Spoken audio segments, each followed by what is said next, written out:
Yes, hello everyone, good morning all of you and welcome to the global world academy. So आज हम लोग यहाँ पर complete करने जा रहे हैं पर्यावरण अध्ययन को। पर्यावरण अध्ययन के कुछ प्रीवियस ईयर पेपर के क्वेश्चंस आज की क्लास में हम लोग यहाँ पर कंप्लीट करेंगे। ओके, सो हमने एक प्लेलिस्ट यहाँ पर क्रिएट करी है जिसमें जितनी भी एग्जाम्स होती है, जहाँ जहाँ पर भी आपसे पर्यावरण अध्ययन पूछा जाता है, स्पेशली फॉर प्राइमरी टीचर्स, वो हम लोगों ने यहाँ पर कंप्लीट किए हैं। तो आप प्लेलिस्ट भी ज़रूर से विजिट करिएगा ताकि आपको सारे ही पेपर्स के बारे में इन्फॉर्मेशन मिल जाए। ठीक है, साथ ही आपका ईवीएस का कंप्लीट कोर्स अवेलेबल है और इसी तरीके से पीआरटी के सारे ही कोर्सेज आप सभी के लिए अवेलेबल है। तो एक बार आप ऐप पर आइएगा, ऐप पर आप कंप्लीट क्लासेस यहाँ पर विजिट कर सकते हैं। स्टार्ट करते हैं अपने पहले क्वेश्चन से। निम्नलिखित में से कौन सी ग्रीन हाउस गैस पूरे तरीके से मानव जनित है? इसमें से कौन सी गैस जो है जो मानव के द्वारा क्रिएट करी जाती है, उसके द्वारा की गई एक्टिविटीज़ के थ्रू रिलीज होती है, हम लोग ऐसा कह सकते हैं। राइट, तो अब पहला ऑप्शन है हमारे पास वाटर वेपर, मैथेन हो सकता है, CO2 हो सकता है, नाइट्रस ऑक्साइड हो सकता है। देखो, एक क्वेश्चन तो ये आपके एग्जाम में पूछा गया है, सेम यही क्वेश्चन एक MPPSC में भी एक बार पूछा गया था। उसमें जो ऑप्शन थे, एक था आपका वाटर वेपर, दूसरा मैथेन था, तीसरा आपका कार्बन डाइऑक्साइड था, और फोर्थ ऑप्शन जो था वो था क्लोरोफ्लोरोकार्बन। राइट, तो अपन दोनों ही क्वेश्चन को समझ लेते हैं, ऑप्शंस को भी समझ लेते हैं। तो सबसे पहले according to this question answer क्या करेक्ट होना चाहिए कि कौन सी गैस ग्रीन हाउस गैस पूरे तरीके से मानव के द्वारा क्रिएट करी जाती है ना? तो इसमें से क्या करेक्ट हो जाएगा? CO2 करेक्ट हो जाएगा, क्योंकि ऐसे वायुमंडल में वो है, वो किसी भी चीज़ को हार्म नहीं कर रही है, लेकिन जो मानवीय गतिविधियां हैं उनके कारण भी, जैसे इंडस्ट्री वगैरह हो गई, उनके थ्रू भी CO2 रिलीज करी जा रही है, जो किसका कारण बन रही है? ग्रीन हाउस गैसेस का कारण बन रही है। राइट, तो अभी के लिए आंसर क्या हो गया? सी हो गया। चलिए अब अपन इसको समझते हैं। जैसे कि मान लो उस वाले ऑप्शन की बात करें जो MPPSC में पूछा गया था, उसमें फोर्थ ऑप्शन की जगह क्या था? CFC मतलब क्लोरोफ्लोरोकार्बन था, इसको आप हटा दें। तो आप बताइए कि आपका आंसर क्या करेक्ट होता? कार्बन डाइऑक्साइड होता या CFC होता? तो डेफिनेटली फिर आपका आंसर हो जाता CFC, क्योंकि ये भी मानव निर्मित गैस ही और ग्रीन हाउस के अंदर आ जाएगी, ये ज़्यादा नुकसान पहुंचा रही है, तो जो जितना ज़्यादा नुकसान पहुंचाएगा वो आपका आंसर हो जाएगा। तो उस केस में अपना आंसर CFC हो जाता है कि CFC मानव जनित है और ग्रीन हाउस गैसेस की कैटेगरी में आता है। उसमें अगर CO2 भी होता तो फिर आपको उसे स्किप करना पड़ता। ठीक है, तो अब आपके जो भी ऑप्शंस हो आप उसके अकॉर्डिंग आंसर करेंगे। और एक क्वेश्चन ये भी पूछा जा सकता है कि निम्नलिखित में से कौन सा fluorinated gas green house gases के लिए रिस्पॉन्सिबल है? तो उसने पहले ही मेंशन कर दिया है कि फ्लोरिनेटेड मतलब फ्लोरीन गैस होगी, तो अपना CFC क्लोरोफ्लोरोकार्बन यहाँ पर अपना आंसर हो जाएगा। ठीक है, पहले पढ़ लेते हैं ग्रीन हाउस गैसेस के बारे में। कार्बन डाइऑक्साइड ये सबसे महत्वपूर्ण मानव जनित ग्रीन हाउस गैस है, क्योंकि ये मानवीय गतिविधियों के कारण होने वाली गर्मी में गर्मी का बोल सकते हैं सबसे बड़ा हिस्सा यहाँ पर है। औद्योगिक प्रक्रियाओं द्वारा बनाई जाती है और वायुमंडल में बहुत लंबे समय तक रहती है। CFC भी ग्रीन हाउस गैस है जो पूरे तरीके से मानव जनित है। ये गैसें मानव निर्मित रासायनिक यौगिक है जिसमें फ्लोरीन, हाइड्रोजन, नाइट्रोजन और सल्फर पाया जाता है।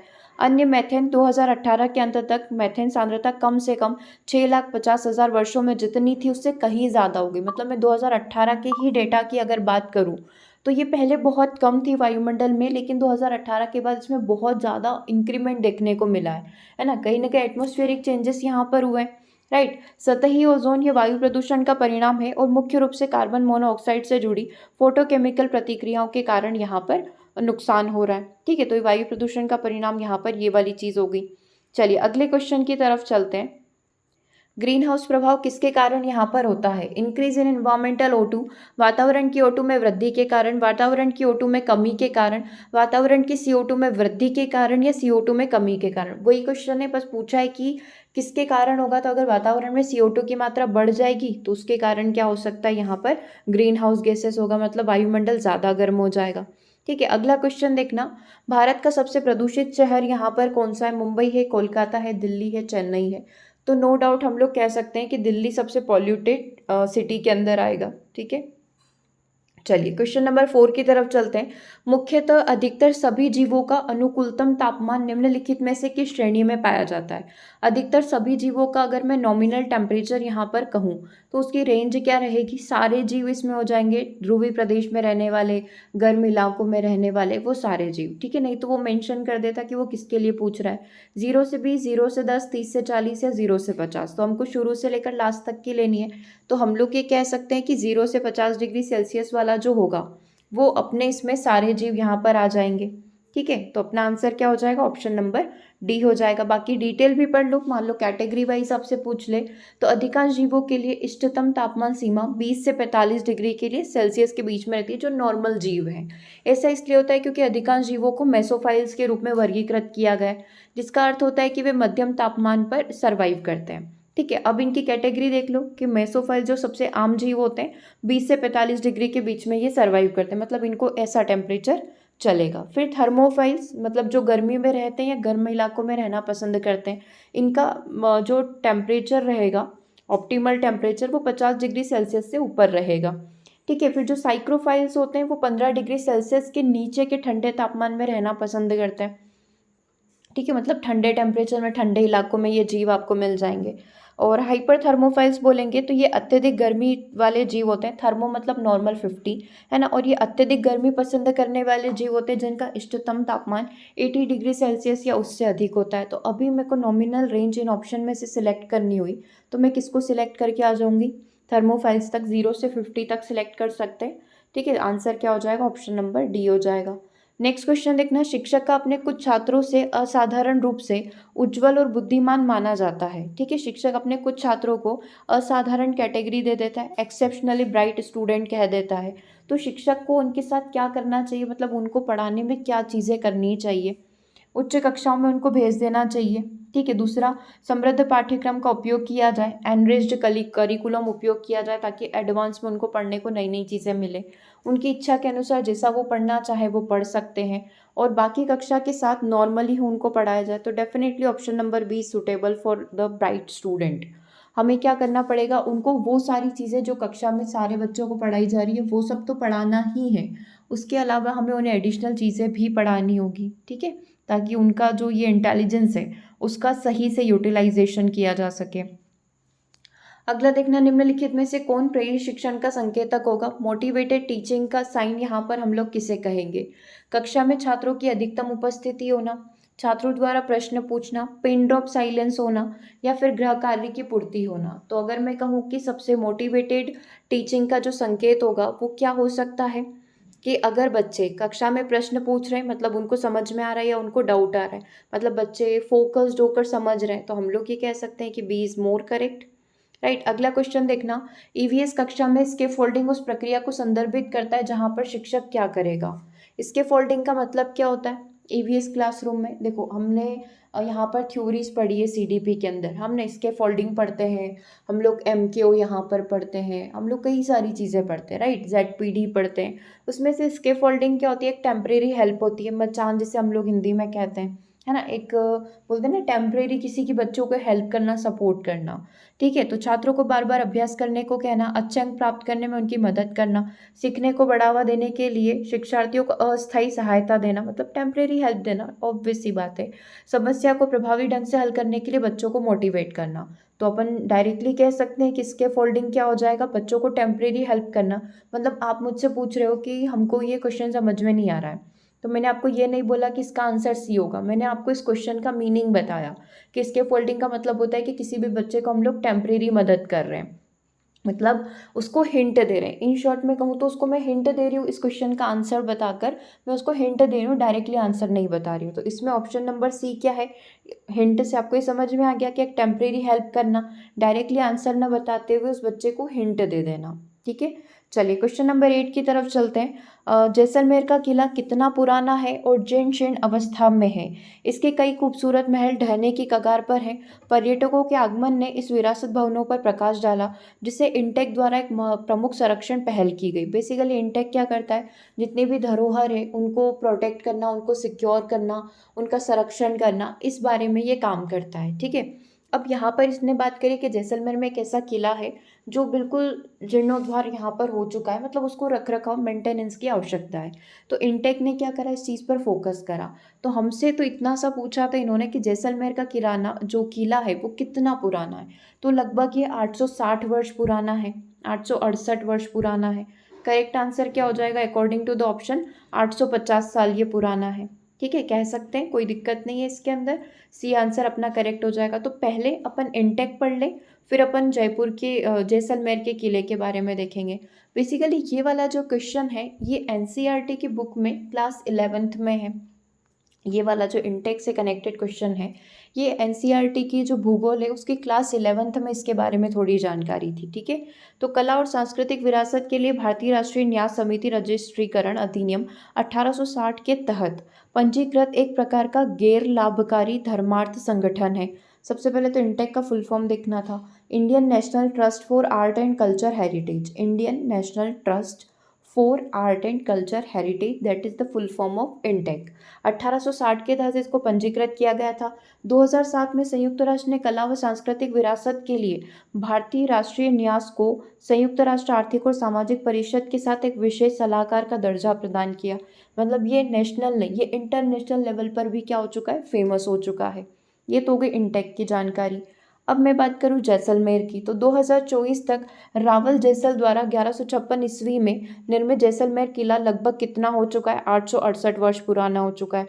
मुख्य रूप से इसे एक रक्षात्मक गढ़ के रूप में बनाया गया था उस समय के राजा के द्वारा, जिसे त्रिकुटा पहाड़ी पर रणनीतिक रूप से स्थित किया गया था ताकि आक्रामकों की निगरानी और बचाव के लिए उच्च लाभकारी स्थान यहाँ पर प्रदान किया जा सके। ये काफ़ी हाइट पर था ताकि उस समय जो आक्रमण यहाँ पर होते थे उससे किले की भी रक्षा हो सके और दूर से देखा भी जा सके। उस पर्पज से इसको निर्मित किया गया था। कौन सी पहाड़ी पर, त्रिकुटा पहाड़ी पर। ठीक है, अगला देखिएगा, इनमें से किसकी पूजा हड़प्पा के लोग नहीं करते हैं, नेचर की, गॉडेस देवी की, इंद्रदेव की या पशुपतिनाथ की। तो उस समय इंद्रदेव की जानकारी नहीं थी, तो हड़प्पा के लोग इंद्रदेव की पूजा उस समय नहीं करते थे, वो नहीं जानते थे इस बारे में। अगला क्वेश्चन देखिएगा, मार्च में दक्कन के पठार पर दर्ज किया गया उच्चतम तापमान लगभग है। अब देखो ये पेपर कब का है, 2020 का है, तो क्वेश्चन कब का पूछा हुआ है, ये 2020 का पूछा हुआ है। तो ये क्वेश्चन 2020 का पूछा हुआ है, तो उसके अकॉर्डिंग मार्च में जो दक्कन के पठार का मैक्सिमम टेम्परेचर मेज़र किया गया था वो किया गया था 38। तो आंसर क्या हो जाएगा, ऑप्शन नंबर डी हो जाएगा, 38 डिग्री सेल्सियस। ठीक है, ऐसे ये 45 तक चला जाता है। ठीक है, 45 कभी कभी जाता है, लेकिन एक बार मैक्स 45 भी ये हुआ है। ठीक है, तो अब देखना, प्रायद्वीपीय भारत में उत्तर भारत की तुलना में गर्मी जो है चरम समय से पहले ही आ जाती है। मतलब गर्मी का जो अपना पीक होता है उससे पहले ही प्रायद्वीपीय भारत में अपन को गर्मी देखने को मिल जाती है। यहाँ पर मार्च में ही पिक लेवल की गर्मी हो जाती है। यूजुअली अपने इधर अप्रैल में ही चला जाता है, जून चला जाता है, राइट, क्योंकि सूर्य की स्पष्ट उत्तर दिशा की ओर गति के कारण वैश्विक ताप उत्तर दिशा की ओर खिसकने लग जाता है। ठीक है, मार्च में उत्तम तापमान लगभग 38 डिग्री सेल्सियस होता है, जो कि दक्कन के पठार पर दर्ज किया जाता है। अप्रैल में गुजरात और मध्य प्रदेश के तापमान में 42 डिग्री सेल्सियस हो जाता है। मई में देश के उत्तर पश्चिमी इलाकों में टेम्परेचर 45 तक पहुंच जाता है, राइट।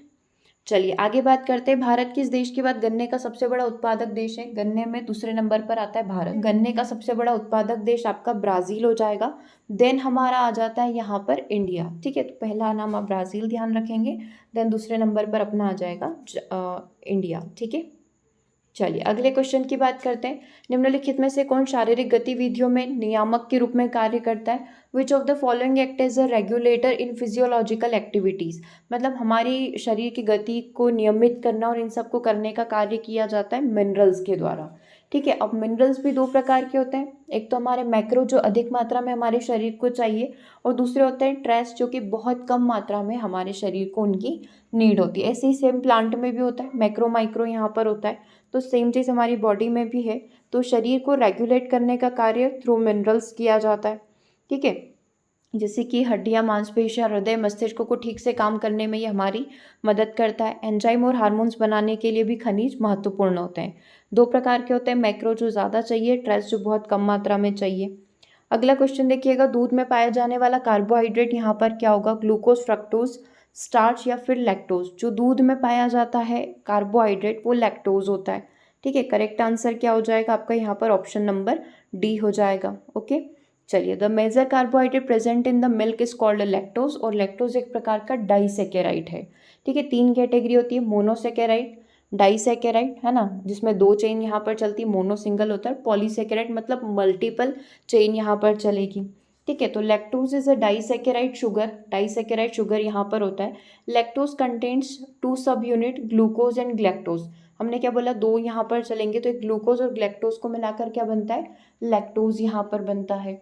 ठीक है, चलिए अगला क्वेश्चन देखिएगा, कौन सा विटामिन हमारी आंखों और त्वचा के लिए सुरक्षित है। विटामिन ए हो सकता है, बी हो सकता है, सी या डी। तो डेफिनेटली विटामिन ए आँखों और त्वचा दोनों के लिए सुरक्षित रहेगा। ठीक है, आँखों की सबसे भीतरी परत रेटिना को स्वस्थ रखने में ये बहुत ज़रूरी है। विटामिन ए नई त्वचा कोशिका को बनाने में भी मदद करता है और हमारी त्वचा के लिए भी विटामिन ए बहुत अच्छा होता है। इसकी कमी से रतौंधी नाइट ब्लाइंडनेस यहाँ पर हो सकती है। ठीक है, अगला क्वेश्चन देखिएगा, राष्ट्रीय जैविक खेती के निर्देशक यहाँ पर कौन है? डॉक्टर गणेश शर्मा, कृष्णा बिहारी, प्रियंका प्रधान या Ravindra Kumar. So the option number 1 is correct. Till the date doctor Ganesh Sharma जो है अभी हमारे जैविक खेती जो है, ऑर्गेनिक फार्मिंग जो है, उसके यहाँ पर निर्देशक है। ठीक है, ये देख सकते हैं, ये हमारे डायरेक्टर हैं। इसका हेडक्वार्टर कहाँ पर है? गाजियाबाद में, ये भी लिखा हुआ है। ठीक है, और श्री जगत सिंह की बात करें तो ये डिप्टी डायरेक्टर है, और डॉक्टर ए के शुक्ला की बात करें तो ये असिस्टेंट डायरेक्टर है। वैसे मेन आपको एक ही नाम याद रखना है इसमें, डॉक्टर गणेश शर्मा। ओके, अगला देखो, मिट्टी के पोषक तत्वों से भरने के लिए किसान को खेतों में क्या डालना पड़ेगा? खाद, बीज, वाटर, बीज और पानी देना। अगर हमको मिट्टी को पोषक तत्वों से भरना है, न्यूट्रिशन डालने, तो डेफिनेटली हमको मैन्योर डालना पड़ेगा। ठीक है, और खाद और अपना ये बीज और पानी तो है, ये तो एक नॉर्मल प्रोसेस है। ठीक है, पोषक तत्वों से भरना है तो हमें क्या करना है? खाद मिलानी है। IPL 2021 में ऑरेंज कैप का जो खिताब है वो किसके द्वारा जीता गया था? तो जो सबसे ज़्यादा रन बनाता है उसको मिलती है, तो ऋतुराज गायकवाड़ के द्वारा जो है इसे यहाँ पर जीता गया था। ठीक है, क्लियर है यहाँ तक? चलिए अगला क्वेश्चन देखिएगा, Damali is the folk dance of which state या यूनियन टेरिटरी? तो दमाली जो है ये कहाँ का फोक डांस है? तो ध्यान रखना, दमाली जो है हमारा जम्मू कश्मीर का है। ठीक है, क्लियर है यहाँ तक? आंसर क्या हो गया अपना? Option number C, Jammu and Kashmir. Okay, चलिए नेक्स्ट क्वेश्चन को देखिएगा, प्रस्तावित ब्लैंक दिया हुआ है, प्रस्तावित शैक्षिक भ्रमण से पहले छात्र को जानकारी देने का अर्थ है छात्रों को इसके बारे में बताना। Briefing the student before the proposed educational tour means telling the student about. एक एजुकेशनल टूर होने वाला है ना, मान लो हम लोग जा रहे हैं माउंट आबू। यूजुअली हमारे बचपन में तो माउंट आबू ही ले जाते थे कि चलो किला वगैरह दिखा कर लाएंगे, राइट? तो उससे पहले हमको बता दिया जाता था 2 से 3 दिन पहले कि माउंट आबू जाना है, पैसे लेकर आना। बाकी मेन पर्पस क्या होता था कि आप उसके बारे में थोड़ा सा खोज करके आएँ कि माउंट आबू क्यों प्रसिद्ध है, या जहाँ पर भी आपको लेकर जाया जा रहा है वो क्यों प्रसिद्ध है ना। मांडू लेकर जाया जा रहा है तो क्यों प्रसिद्ध है, राइट? तो हम लोगों को काहे के लिए जी किया जाता है, dos and don't for the visit, only do for the visit, only don'ts for the visit, free the student for roam. हम लोग ये कह सकते हैं कि यात्रा के लिए उन्हें क्या करना है, क्या नहीं करना है, इसके लिए पहले से इन्फॉर्म किया जाता था कि हम लोग कहाँ पर जा रहे हैं, प्लानिंग उस अकॉर्डिंग हो, बच्चे उस चीज़ को एक्सप्लोर करके आए थोड़ा बहुत, राइट? तो हम लोग कह सकते हैं करेक्ट आंसर क्या हो जाएगा? ऑप्शन नंबर 1 हो जाएगा। ठीक है, नेक्स्ट क्वेश्चन देखना ये क्या बोल रहा है, at the site children needs to be given enough opportunity and time to make the site. Site पर जब आप लेकर जा रहे हैं, जस्ट लाइक प्रीवियस क्वेश्चन हमने बात करी थी माउंट आबू की या मांडू की, तो यहाँ पर साइट पर जब बच्चों को के लिए पर्याप्त अवसर और समय दिया जाना चाहिए। मतलब साइट पर बच्चों को समय दिया जाए कि वो खुद से क्या करें, अवलोकन अन्वेषण करे, आगे के निर्णय और जाने देने, मतलब लीव करे उसको। तीसरा रेशनल डिसीजन और लीव करे, अनइन्फॉर्म चॉइसेस एंड स्टे यहाँ पर करें। तो ऑब्वियस सी बात है कि तीनों यहाँ पर नॉनसेंस से ऑप्शंस यहाँ पर हो गए, राइट? केवल एक ऑप्शन करेक्ट है कि ऑब्जर्वेशन करे और एक्सप्लोर करे उस चीज़ को, जहाँ पर भी बच्चे को साइट पर या विजिट पर लेकर गए हैं वहाँ पर बच्चा चीज़ों को ऑब्जर्व करे कि यहाँ पर क्या होता है, कैसे होता है, नई नई चीज़ों को एक्सप्लोर करे, राइट? तो आंसर क्या हो जाएगा अपना? ऑप्शन नंबर 1 हो जाएगा। चलिए आगे बढ़ते हैं, अगला क्वेश्चन की देखना, in what layer of atmosphere is the bed ozone found? जो बेड ओजोन है वो कहाँ पर पाई जाती है? So this is your homework. इस क्वेश्चन को हम लोग अपनी नेक्स्ट क्लास के अंदर कंप्लीट करेंगे। ठीक है, आप कमेंट बॉक्स में अपना आंसर ज़रूर से मेंशन करिएगा, और पीडीएफ के लिए आप इस नंबर पर व्हाट्सअप कर सकते हैं, जिसमें आप मेंशन कर सकते हैं डायरेक्टली EVS PDF करके, ताकि डायरेक्टली आपको PDF शेयर की जा सके। ओके, और कमेंट ज़रूर से करिएगा, साथ ही आप व्हाट्सअप ग्रुप से भी ऐड हो जाना, ताकि एग्जाम रिलेटेड अपडेट जो भी अभी रेगुलर न्यूज़पेपर में आ रही है वो डायरेक्टली आपको व्हाट्सअप के थ्रू प्रोवाइड की जा सके। ओके, सो मिलते हैं हम लोग अपने नेक्स्ट सेशन में। Thanks for watching.